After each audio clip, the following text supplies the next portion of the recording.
Your Honor, previously, the predecessor court came to the court's attention that there was a release of what I'll call discovery, but it's October 27, 2021.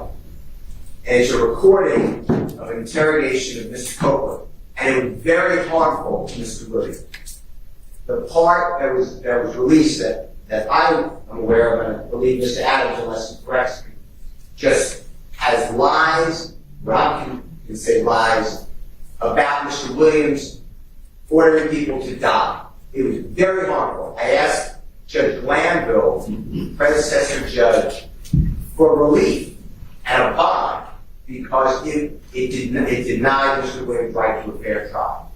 The predecessor judge said there's going to be an independent investigation of who released that and that he would get to the bottom of it. I never heard back from that.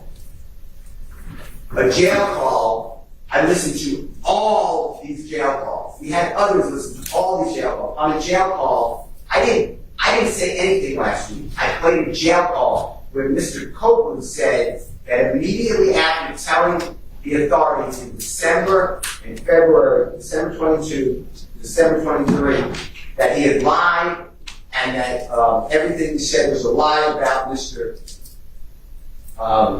Williams, and he's telling this to his friend and his sister. He said all of a sudden, this jail call, this interrogation is released. So he believed it was the prosecution team releasing it. That's how it all came up.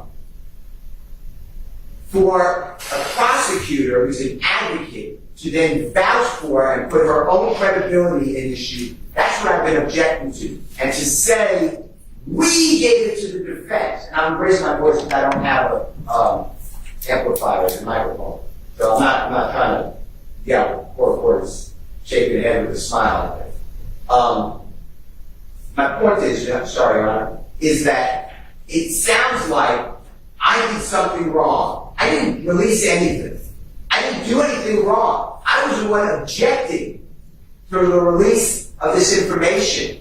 And it was given out, and I'm not very technical, so it was given out on Dropbox, and I was told that's a bad way to do it. And Judge Glanville, then predecessor judge, said don't do it that way anymore. Yet the Dropbox was never taken down. It was all a mess.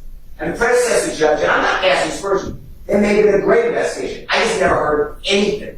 Now we're here on Tuesday, the 3rd day of September, and the prosecution is asking questions which clearly target that did you know that within X amount of time that the defense got this discovery, which the previous answer was no. I don't know when the defense got the discovery. There's no foundation. That doesn't stop the district attorney of saying then it was released. Clearly, it's the same pattern that they've been given about all these witnesses. Mr. Tratavia Stevens, Mr. Bean, B-E-A-N, Mr. Murphy, this witness. Have you ever had to testify in front of Jeffrey Williams or these other people? Now all of a sudden, your testimony is different. And I've been objecting every time because there's no evidence of intimidation.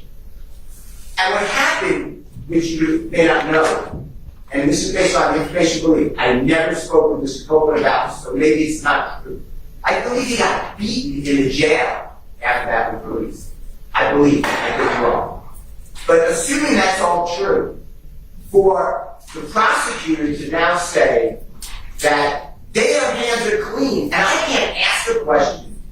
Judge Glanville denied my request to call the prosecutors and their agents to assert under oath, under questioning, who released this. Because it certainly wasn't in Mr. Williams' best interest. So anybody on Mr. Williams' behalf would be would do a disservice to release that Mr. Williams is having people killed when we're in the middle of jury selection.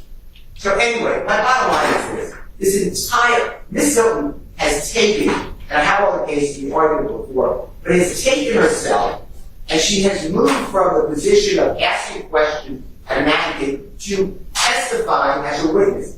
You told me. I was there. Detective walks out of the car. You told me. You only told me this. Did you know that the prosecution served this? Were you aware that The defense had this. All of this needs to be questioned to prosecutor. So I asked the court, I know I've been repeating the asking, and I know you have a continuing objection, but this is not how we try cases in the state of Georgia. All of these cases require Ms. Hilton to take a witness stand. And if she does, I have no objection. I'm not witness. But it's been denied. That's my objection. I'd like her to be removed from the case. I'm not trying to stymie the prosecution. They have other witnesses. They at counsel table a real lawyer. I mean, this is not new.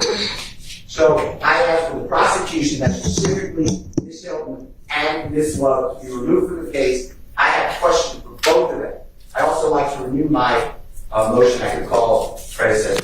That's my entire objection. The mistrial motion, I don't want a mistrial. I'm telling you what I don't want it. This has to stop. And now the last questions had to be with the intent of casting aspersions on not only Mr. Woody, but I presume everybody else here by saying that we're releasing information, which I assume is not true. So I don't want to go too far. But the next question will be, and you got beaten, Mr. Copeland, after the release of that as intimidation. So those are my motion for this trial that I don't want.